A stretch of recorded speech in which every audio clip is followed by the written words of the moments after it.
We reka twongere tubasuhuze kandi tubifurize kugira ibihe byiza. Tubaha ikaze ku mbuga nkoranyambaga za LWD, tubaha ikaze mu bikorwa bitandukanye by'umuryango Run Work Develop.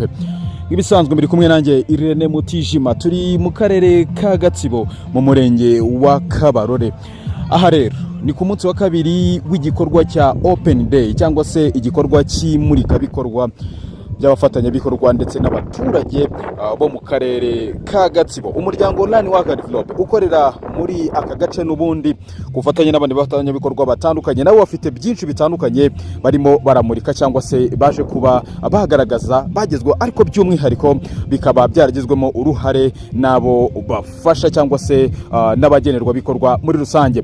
Turi kumwe na Cyomuhendo Sylvia, akaba ari umuhuza bikorwa muri aka karere ka Gatsibo, aratubwira byinshi kuri ibi bikorwa biri kubera hano. Tugwaye ikaze Sylvia. Murakoze cyane. Murakaza neza mu karere ka Gatsibo, aho turi muri Open Day ku kibuga cya Kabarore hafi y'umurenge. Uyu ni umunsi wa nyuma wo gusoza Open Day muri aka karere.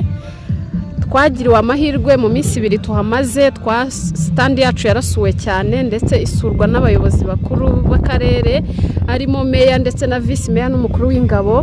Twabashije kumurika ibikorwa byacu aho dufite projet ebyiri zikorera muri aka karere ka Gatsibo. Projet ya mbere ni Masenge mba hafi ikorera mu mirenge 3 y'aka karere. Projet ya kabiri ni Bike for the Future nayo ikorera mu mirenge 2 y'aka karere, aho Masenge mba hafi abamasenge begeranye urubyiruko rufite ibibazo by'uruhurirane bakabaganiriza ku bibazo bibugarije ndetse bakabagira inama, aho byanze bakabakorera ubuvugizi.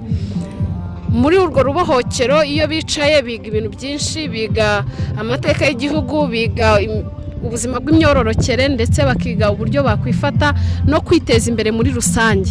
Ariho mu bimwe twamuritse muri stand yacu: imyenda badoda, abize imashini, imyenda bakora ndetse baboha n'intoki y'ubudodo ndetse n'ibyibo baboha bamasenge babigishije.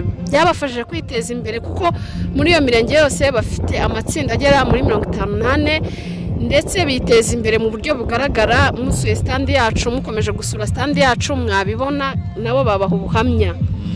Ikindi Bike for the Future nabo turahari, twahabaye twese ku bufatanye na Plan International Rwanda. Twamuritse amagare n'abakanishi bayakora neza cyane, babyigiye babihuguriwe, aho iyo projet bafasha kwiga, bamara kwiga bakabaha igishoro bagashinga shop. Ubasuye Kiramuruzi umunsi ku munsi baba bahari. Twamuritse rero, turacyakomeje, muze kubana natwe, mukomeze kubana natwe, turabashimiye cyane. Murakoze. Urakoze cyane Sylvia. Murakoze cyane Irene.